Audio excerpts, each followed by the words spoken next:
Hi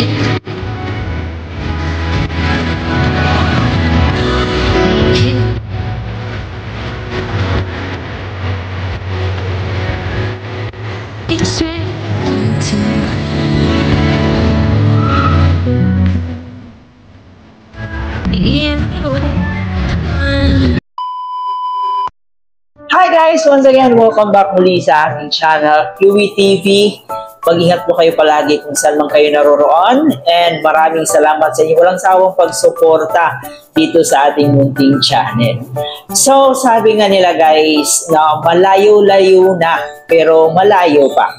Na walang pangarap na di kayang abutin basta may pananampalataya sa Diyos at pagmamahal sa pamilya.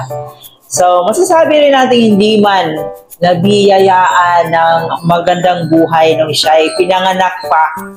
Ngunit alam natin na siya naman ay biniyayaan ng mapagmahal na pamilya. Ganyan natin nilalarawan ng isang Beyonce. Dito sa ating reaction video sa araw na to, ating masasaksihan ang pinakamahalagang bagay na nangyari sa kanyang buhay. At wala ni sinumang magulang ang hindi magiging proud sa narating ng kanyang anak. Sa pagkakataong ito, sabay-sabay nating i-congratulate ang nag-iisang maganda, maladyosang Beyonce ng Kalingap. So ayan, congratulations dahil finally, graduate na si Beyonce sa senior high. Sabi ko nga kanina, medyo malayo na, pero alam natin na malayo-layo pa. Bago natin ipagpatuloy ang ating reaction video sa araw na to, huwag kalimutan, baka gusto nyo ng ganitong klaseng reaction video, mag-subscribe na po kayo. Isama nyo ang ating notification bell para every time mag-upload po tayo, updated po kayo.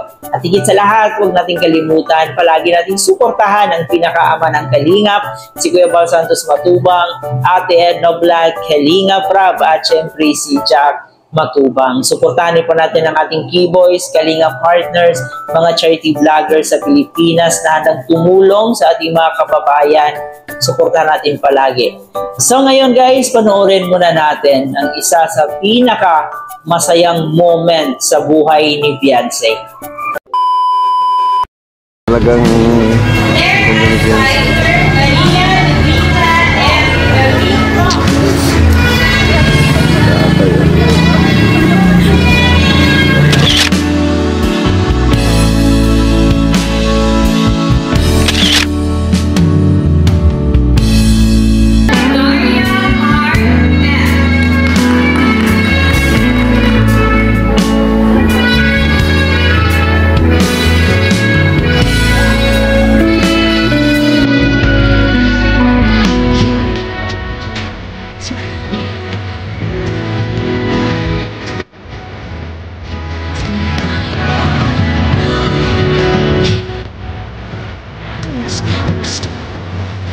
cause you are looking straight into but hasn't the one who can drive you crazy.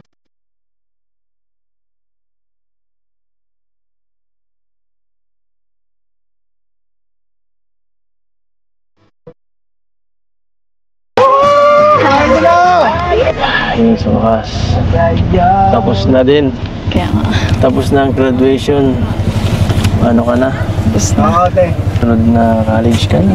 Hirap. Bilis ng ano. Parang nakaraan lang. Grade 11 ka lang. Tapos si Carla sinamahan namin dito. Tapos ngayon, sunod, ikaw naman. Madami kami ngayon. No? Hindi ko akalain na makakarating pa tayo dito at makakasampo pa ako sa stage. Kita ka nagulat kanina. Nagulat yung mga teacher mo, sumama ako na Sabi daw pati yung nagpa-practice kami, bawal daw magsama muna ng iba. Pero okay lang. Sabihin mo sa kanila, di ako ibang tao. Pati nga, sumama ka dun. Bakit? Mas natuwa ka ba? Oo, parang may picture tayo dun sa stage. Gutom ka na? Medyo. Kanina pang medyo late na kasi ng konti. Kaya lahat naman na siguro tayo dito gusto baka ikaw rin. No? Kahit ako gutom na. Baka inaantok na rin pati yung iba dito. Pero okay lang yun, huwag mo intindihin. Ang mahalaga ay may nakagraduate ka na. Another yan, milestone sa buhay mo. Welcome to the real world. Pag college mo, iba na magiging mas kailangan mo ng seryosohin ng pag-aaral. Mas kailangan maging matatag. Pero huwag ka mag-alala. Dito lang ako. Pero hindi sa academics, ha? Tagahatid mo ako kahit pag nandun ka na. Mas malapit na eh. Dito kasi malayo ka pa dito eh. Hindi kaya. Hindi ka na Problemado ako dito. Hindi ko kaya puntahan ito pagkatapos ng trabaho eh. Hindi ka na mabalik-balik. So, anong nararamdaman mo ngayon? Pero masaya kasi tapos na yung mga pag-iiyak sa amin ng mga kaklase ko. Tapos andito pa kayo nila Kuya Rob sa importanteng araw ko. Akala ko hindi kayo mapunta. Pwede ba namang hindi? Hindi kami pwedeng mawala dito. Lalo-lalo syempre ako, no? Kahit pa bumabagyo dito, ma-attend ako.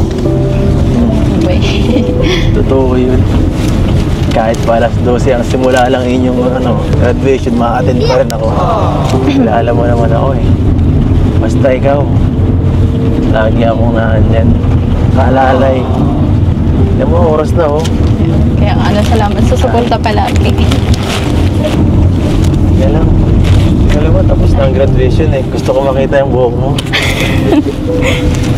Yan, Clean look. Ganda. Bagong hair ah. Bagong. Kapon pa lang nakita eh. Hindi. Nakakatuwa lang. Mas bagay baga. Ano kang gumanda eh. Yan, ganyan lang. Kaya mo muna tayo ditong bigay ng oras ka sa akin ng konti at pag dun sa bahay nyo, wala na dun. Konti lang. Kaya ingat na dyan si Doc eh. Nahiwalay ng konti sila mama mo dyan.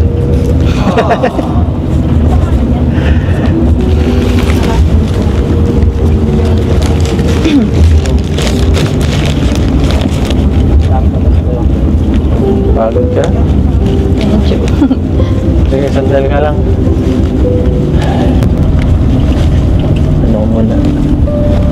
Ako muna ang bahala sa'yo dito.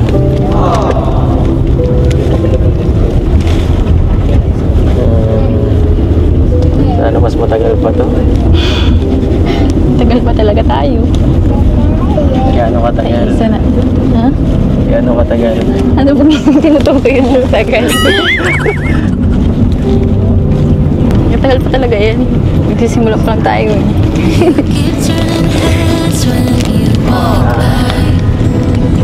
Wala pa lang na.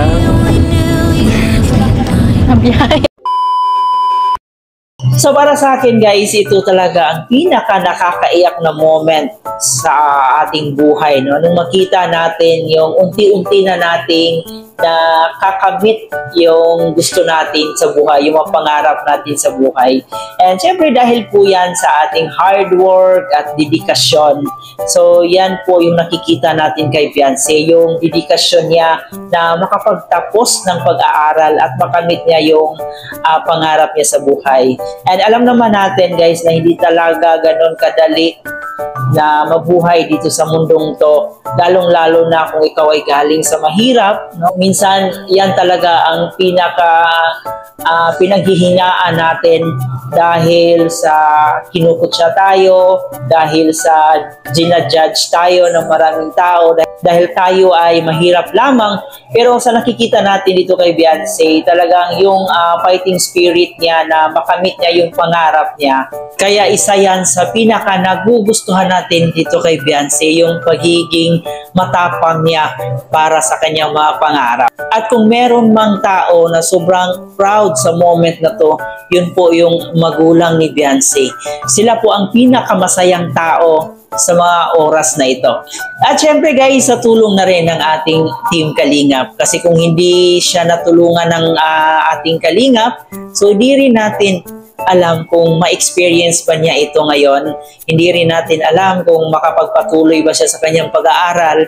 Kaya masasabi rin po natin na aside sa magulang ni Beyonce, malaki rin po yung ambag ng ating Team Kalingap. Especially ni Kalingap Rob, na hindi talaga niya pinapabayaan ng kanyang mga angels. Especially dito si Beyonce.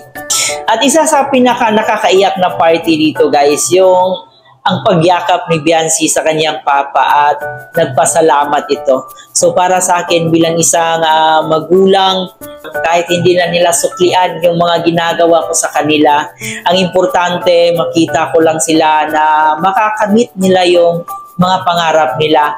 Yun na po ay sobrang nakaka-proud para sa akin. Congratulations sa ating nag-iisang Beyonce. So, syempre, yung masasabi natin, huwag kalimutan magpasalamat unang-una sa Diyos. Syempre, sa kanyang pamilya at sa mga taong nakatulong sa kanya. Especially dito sa ating Team Kalingap, ni Kalingap Rob, ni Kuya Pal, no? Especially rin kay Papa Eds na nandyan sa kanya palagi every time na may problema. So parating guardian angel niya si Papa Eds, no? Palagi talagang nandyan sa kanyang likuran para alalayan siya.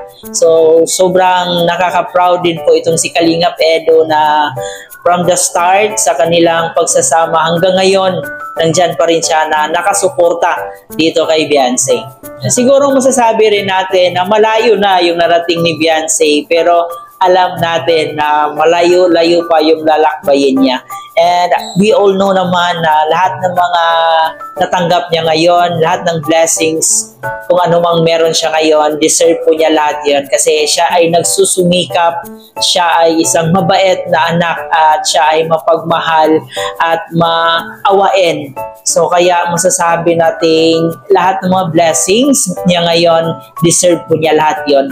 And alam din naman natin na from the very start, marami na ang gustong sisira dito sa EDC. Marami na ang gustong maghiwalay ang ating EDC, pero hanggang ngayon, parang Jumcar lang din po ang EDC, nananatiling matatag. And kitang-kita nyo naman po na habang tumatagal, mas lalong lumalalim ang kanilang pagsasamahan. Congratulations once again sa ating nag-iisang Beyonce. And alam ko, nakita ko na siya personal, sobrang napaka-humble, sobrang napaka-mahiyain. And I know na magtatagumpay siya dito sa kanyang mga pangarap. And we hope na makamit niya kung ano man yung gusto niyang gawin sa kanyang buhay. So, ayan, congratulations and good luck sa next journey. Sana makapili ka ng tamang kurso, kung ano yung kurso na gusto mo talaga, para hindi ka magsisisi sa huli. So, yun lang ang ating reaction video at yun lang yung masasabi natin. Kayo ba guys, ano yung message nyo dito sa nag-iisang Beyonce ng Kalingap? So, i-comment nyo po dyan sa ating comment section. Muli po, kung nagustuhan nyo po ang ating reaction video sa araw na ito, huwag kalimutan mag-like and share, and of course, mag-subscribe na rin po kayo guys. And maraming salamat sa iyong pagsama. Ito nga po pala si Chloe TV. Thank you for watching.